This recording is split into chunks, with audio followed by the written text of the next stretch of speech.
सबको सादर प्रणाम. सगळ्यांना प्रणाम. मी संध्या पाटील ज्योतिषाचार्य.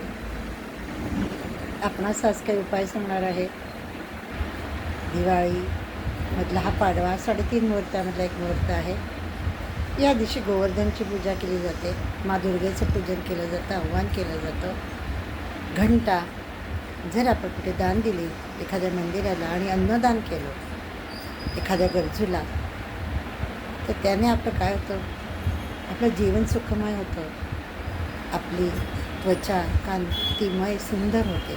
आपला जन्म जेव्हा आपल्याला मिळतो तो फार सुंदर कांतीचा तेजस्वी असा मिळतो. तेव्हा या दिवशी याला फार महत्त्व आहे. मी ज्योतिषाचार्य मला उपाय सांगते आहे की दिवाळीच्या ह्या 4 दिवस सगळ्यांनी दिवाळी पूजा केली आहे. तर ही पूजा देव दीपावळीपर्यंत सुरू ठेवायची आहे. आणि ह्या दिवसांमध्ये रोज 5 तुपाचे दिवे लावायचे आहे. आणि कवड्या, गोमती चक्र आणि लाल गुंज आणि 5 लवंगा, सगळ्यांचं प्रमाण 5-5 घ्यायचं आहे. एक लाल कलरचा छोटा कपडा घ्यायचा आहे, त्यात ते ठेवायचं आहे. त्यात हळद कुंकू टाकून कल्यावाने ते बांधायचं आहे. आणि लक्ष्मीनारायणच्या फोटोजवळ किंवा देवाच्या फोटोजवळ तो ठेवायचा आहे. आणि रोज त्याच्यावर गंगाजलाने काय करायचं आहे, सिंचन करायचं आहे.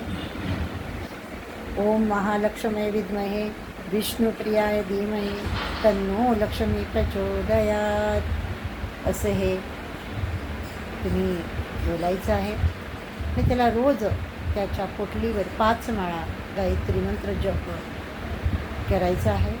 गायत्री मंत्र हा वेदमंत्र, विश्वमंत्र, महामंत्र आहे. आणि गायत्री माता स्वतः ही महालक्ष्मी, महाकाली आणि महासरस्वती आहे. तेव्हा आपण हा उपाय जरूर करावा. त्यानंतर ती पोटली आपल्या तिजोरीमध्ये ठेवायची. वर्षभर त्याला आरती करायची. तुमच्याकडे धनाची प्राप्ती होईल.